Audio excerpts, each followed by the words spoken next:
Diriwayatkan oleh Imam Ahmad Hanbal dalam musnadnya bahwa ada seorang laki-laki yang bernama Nuaiman. Ini Nuaiman di kehidupan Rasul sallallahu alaihi wasallam ada orang yang seperti itu gitu. Orang yang sering minum minuman keras. Rasulullah SAW marah, murka. Rasulullah kalau yang berhubungan dengan Rasulullah tidak marah. Tapi kalau sudah berhubungan dengan agama, Rasulullah SAW adalah orang yang paling marah, orang yang paling istiqamah dalam kebenaran. Maka Rasulullah panggil Nuaiman, apa yang kau lakukan? Dia katakan, aku minum minuman keras ya Rasulullah. Rasulullah cambuk dia. Kemudian dia bertobat kepada Allah. Kemudian ketahuan lagi minum. Kemudian dicambuk lagi oleh Rasulullah SAW, sehingga sebagian sahabat memukul dia dengan pukulan yang banyak. Sehingga apa yang berlaku? Sebagian sahabat mengatakan, la'natullahi ala Nuaiman. Semoga Allah melaknat Nuaiman. Dia mempermainkan Rasulullah. Dia bilang sudah mau taubat tapi minum lagi. Dia bilang sudah mau taubat tapi minum lagi. Maka Rasulullah SAW mengatakan, la tal'anuh fa innahu yuhibbullaha wa rasulah. Kata Rasulullah, jangan kamu laknat Nuaiman, karena dia itu cinta sama Allah, cinta sama Rasulnya. Dalam riwayat dia dicintai Allah dan dicintai oleh Rasulnya Muhammad sallallahu alaihi wasallam. Ibn Majah menceritakan bahwa Nuaiman ini pernah suatu waktu diajak oleh Sayyidina Abu Bakar pergi ke negeri Syam. Negeri Syam itu di mana? Seperti yang diceritakan tadi, antara daerah Suriah, Lebanon, Yordania, kemudian Palestina. Daerah seperti itu. Umumnya orang Quraisy pada masa itu mereka memiliki rihlah berdagang, membeli dagangan ke Syam, kemudian dijual lagi di kota Makkah. Ketika itu Rasulullah SAW didatangi Abu Bakar. Sayyidina Abu Bakar mengatakan kepada Rasulullah, ya Rasulullah, saya mau izin ya Rasulullah. Mau apa? Saya mau ajak dua sahabat kamu ini ikut berdagang ya Rasulullah. Siapa kata Rasul? Nuaiman. Kata Rasulullah SAW, Nuaiman kamu mau ajak? Mau ngapain? Biar seru-seruan aja ya Rasulullah. Kata Rasulullah, ya sudah, saya izinkan kamu bawa Nuaiman. Ketika itu Sayyidina Abu Bakar membawa Nuaiman sama satu sahabat namanya Suwaibid ibn Harmalah. Siapa namanya? Suwaibid ibn Harmalah. Ini sahabat Rasulullah SAW yang memiliki sifat yang berbeda-beda. Kalau Nuaiman ini aneh. Pernah Rasulullah SAW dibawain makanan banyak, dikasih Rasulullah, dikasih sahabat semua. Semuanya sudah makan, tiba-tiba si Nuaiman ini, sahabat Nabi Nuaiman mengatakan kepada Rasulullah, ya Rasulullah, ini yang penjualnya, tolong kau yang bayar ya Rasulullah. Makanan udah habis. Makanan udah habis. Rasulullah SAW bingung, saya yang bayar. Akhirnya Rasulullah katakan kepada sahabat, ayo keluarkan uang, kita patungan, kita bayar. Rasulullah aja dimainin, apalagi kita orang. Sallu ala Nabi Muhammad. Nuaiman diajak Sayyidina Abu Bakar. Kata Rasulullah SAW, benar kamu mau ajak Nuaiman? Iya ya Rasulullah. Diajaklah. Diceritakan dalam riwayat Ibn Majah, diceritakan juga dalam Siyar A'lam An-Nubala, diceritakan juga dalam Musnadnya Imam Ahmad bin Hanbal, dalam riwayat Imam Ahmad bin Hanbal. Maka diceritakan Nuaiman diajak oleh Sayyidina Abu Bakar. Sesampainya di negeri Syam, semua dibagi tugas. Fulan bin Fulan kerjaannya ini, Fulan bin Fulan kerjaannya ini. Semua memiliki kerjaan. Nuaiman tanya, wahai Abu Bakar, kerjaannya saya apa wahai Abu Bakar? Kata Sayyidina Abu Bakar, kamu mau ngapain terserah kamu wahai Nuaiman. Yang penting kamu ikut saya kan.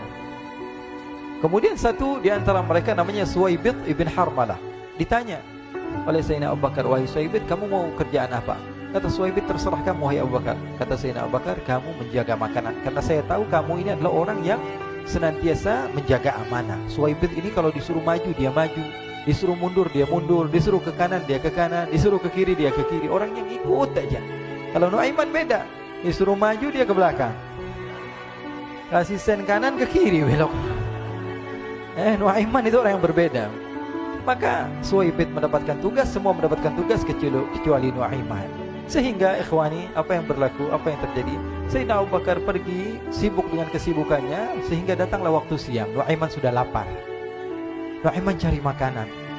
Dia nggak punya uang, diajak Sayyidina Abu Bakar tapi tidak diberikan uang. Sehingga dia cari-cari makanan. Dia tahu Suwaibid yang jaga makanan. Dikatakan, wahai Suwaibid, saya mau makan, berikan kepada saya satu roti saja. Yang terpenting apa? Saya makan sekarang, saya sudah lapar. Kata Suwaibid, ya Allah Nuaiman, kita tunggu Abu Bakar saja sehingga dia datang, karena ini amanat. Amanat dari Abu Bakar, saya tidak boleh berikan kepada siapapun kecuali atas izin Abu Bakar. Kata Nuaiman, kasih saya makanan, kalau tidak saya bikin masalah sama kamu. Merah wajahnya Suwaibid, karena dia tahu, jangankan saya, Rasulullah aja dimainin. Bingung, apa yang harus saya lakukan? Akhirnya Nuaiman bilang, gampangannya aja, kata Nuaiman, kamu kasih saya makanan, atau kalau tidak saya bikin masalah sama kamu. Bingung Suhaib pikir panjang. Setelah itu dia katakan, ya sudah Nuaiman, saya tetap mau jaga amanah Abu Bakar, karena saya takut ini adalah perintahnya Allah, perintahnya Rasulullah SAW, dan perintah daripada Abu Bakar, sahabatnya Nabi. Kata Nuaiman, kalau memang begitu kamu maunya, ya sudah, berarti kamu ngajakin berantem sama saya. Nuaiman pergi ke pasar. Dia cari-cari tempat penjualan hamba sahaya. Dia lihat-lihat beberapa hamba sahaya. Ini berapa harganya? Ini katanya 10 qalanis. Ini berapa? Ini harganya, hitungan orang zaman dahulu, kita sih hitung seperti dirham, berapa ratus dirham gitu, 200 dirham. Yang ini berapa? 300 dirham. Yang ini berapa harga hamba sahaya? 300 dirham. Harganya antara 300, 200 sampai 100. Kemudian Nuaiman mengatakan kepada penjual hamba sahaya tersebut, saya punya juga hamba sahaya, tapi saya jual cuma 20 dirham saja, murah. Katanya, apa benar ada hamba sahaya harganya segitu? Iya, karena dia punya aib, ada kekurangan. Apa? Nanti kalau kalian tangkap, dia bakalan teriak, saya ini bukan hamba sahaya, tapi orang merdeka. Akhirnya semua orang berkumpul mau beli. Ini Nuaiman sama Nuaiman diajak ke Suhaib bin Harmalah tadi. Kata Nuaiman, itu ada orang yang berdiri sedang menjaga makanan, itu hamba sahaya saya, tangkap saja. Oh baik. Diberikan uang 20 dirham, dimasukkan oleh Nuaiman ke kantongnya. Kemudian Suhaib ditangkap. Ketika ditangkap, Suhaib teriak, saya bukan hamba saya orang merdeka. Maka orang-orang tersebut mengatakan, saya sudah tahu kekurangan kamu. Ini memang kekurangan kamu, memang kamu, tapi saya tidak perlu dengan bacot kamu, yang penting kerjanya kamu gitu. Ya kan, hamba saya untuk apa? Untuk kerja. Mau dia ngomong apa, mau ngomel, terserah, yang penting dia mau kerja. Akhirnya ditangkaplah Suhaib dan dijual di pasar. Nuaiman punya uang banyak ini. Dia beli makanan, dia beli minuman, dia beli hadiah buat Rasulullah. Dia beli macam-macam di negeri Syam ini. Waktu itu adalah superpower, adidaya Romawi. Pada masa itu semua barang mahal, tapi Nuaiman banyak uangnya. Dia belanja ini, belanja itu, sehingga Sayyidina Abu Bakar pun pulang. Ketika Sayyidina Abu Bakar pulang, Sayyidina Abu Bakar cari, mana ini Suhaib? Kita semua sudah lapar. Kata Nuaiman dengan mudahnya dia mengatakan, sudah saya jual wahai Abu Bakar. Maka Sayyidina Abu Bakar bertanya, apa yang kau lakukan wahai Nuaiman? Diceritakan oleh Nuaiman dengan jujur. Nuaiman ini orangnya apa adanya, tapi nyusahin.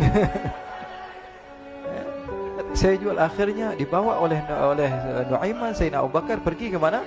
Ke pasar. Lalu dibeli lagi oleh Sayyidina Abu Bakar As-Siddiq Suhaib, yang tadinya orang merdeka menjadi hamba sahaya sebentar, kemudian dibeli lagi oleh Sayyidina Abu Bakar. Pulang ke Madinah, kisah ini diceritakan di hadapan Rasulullah SAW. Maka perawi mengatakan, fadhahikan nabiyyu hatta badat nawajiduhu. Ketika diceritakan kisah Nuaiman tersebut dengan Suhaib, Rasulullah tertawa sejadi-jadinya, sehingga gigi geraham Rasulullah SAW nampak di wajah mata para sahabat. Sehingga perawi lain mengatakan, 1 tahun berlalu Rasulullah, setiap ada tamu yang datang pada Rasulullah, Rasulullah akan ceritakan kisah Nuaiman menjual Suhaib tersebut. Jadi ada ikhwani, jangan kalian kira Rasulullah SAW itu hidup di satu masa sahabat-sahabatnya itu seperti ustadz-ustadz yang khusyuk, yang kayak Habib bin Anis ini banyak. Bahkan ikhwani, mungkin di akhir karena masa yang sudah habis, pernah suatu waktu Rasulullah SAW didatangi asyraf, delegasi dari beberapa negara yang ingin mengenal apa itu agama Islam.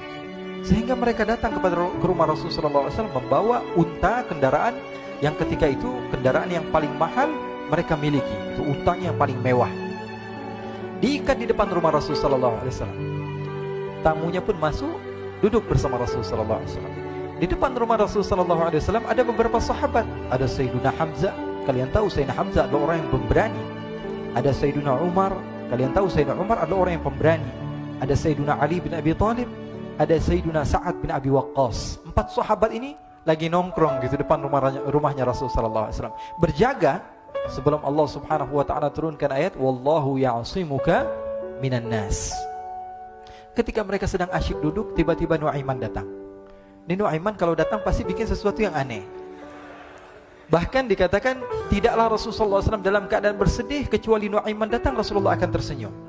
Jadi sebagian sahabat itu senang kalau sudah Nuaiman datang, pasti Rasulullah bahagia. Tapi ketika itu Nuaiman datang, ingin duduk bareng-bareng Sayyidina Hamzah. Sayyidina Hamzah katakan kepada Nuaiman, bercanda begitu. Nuaiman, kamu lihat unta orang datang dari luar Arab ini.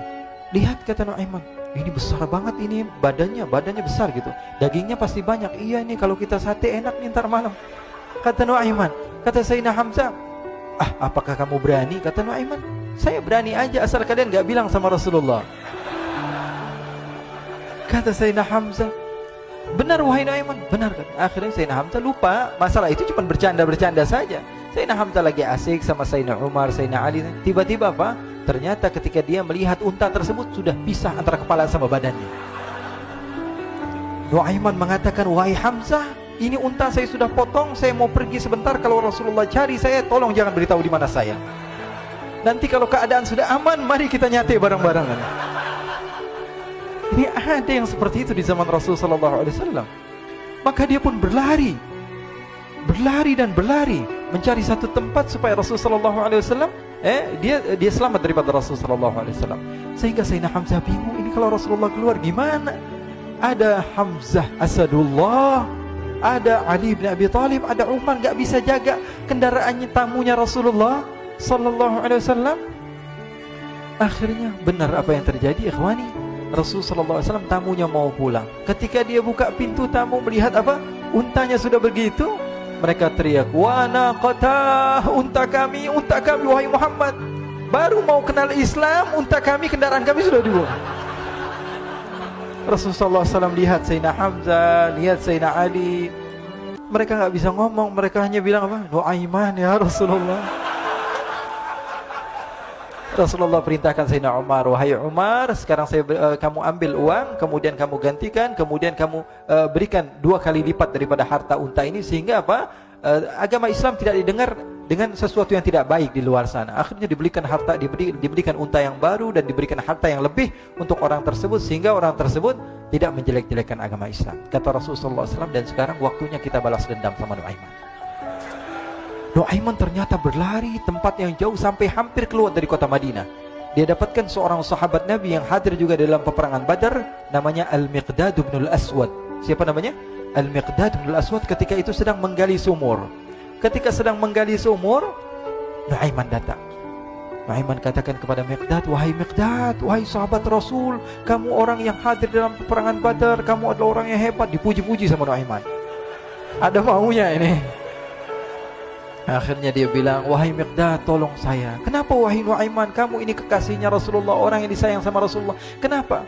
Saya ini sedang dikejar-kejar orang jahat. Tolong selamatkan saya. Saya pengen masuk ke dalam sumur, boleh atau tidak? Kata Miqdad, siapa yang mengejar kamu? Pokoknya saya dikejar sama orang-orang. Kamu mau atau tidak selamatkan saya? Ya sudah, selagi kamu itu adalah sahabat Nabi, silahkan kamu masuk. Masuk akhirnya Nuaiman ke dalam sumur tersebut. Lalu Nuaiman mengatakan, wahai Miqdad, dia keluar lagi. Nanti kalau ada yang cari saya, tolong jangan beritahu saya di dalam sumur ya. Kata Miqdad, baiklah. Kata Nuaiman, siapapun yang bertanya tentang saya, kamu tidak akan kasih tahu? Iya, kan? Walaupun Rasulullah yang tanya saya. Katanya, nggak mungkin Rasulullah datang ke tempat sejauh ini. Iya, walaupun Rasulullah. Akhirnya masuk Nuaiman. Setelah beberapa menit Rasulullah dan rombongan benar datang.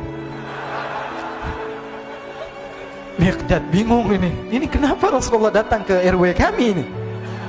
Ada apa yang Rasulullah sampai sejauh ini? Ditanya, ya Rasulullah, ada apa ya Rasulullah? Kata Rasulullah, saya cari Nuaiman. Di mana Nuaiman? Innalillah, kata Miqdad. Nggak dijawab ini Rasulullah. Kalau dijawab saya ingkar janji. Akhirnya apa dia katakan? Wahai Rasulullah, mata saya tidak memandang kepada Nuaiman, tapi tangannya nunjuk ke dalam sumur. Sahabat. Apa dia bilang? Mata saya tidak melihat kepada Nuaiman, tapi tangannya nunjuk ke sumur. Akhirnya dibuka sama Rasulullah, Nuaiman muncul. Kata Rasulullah, Nuaiman, kamu bikin malu saya, wahai Nuaiman. Ya Rasulullah, yang bersalah bukan saya, tapi orang yang mencari saya bersama kamu, ya Rasulullah. Akhirnya Rasulullah nengok siapa, ternyata Nuaiman sudah lari kabur. Sallu ala Nabi Muhammad.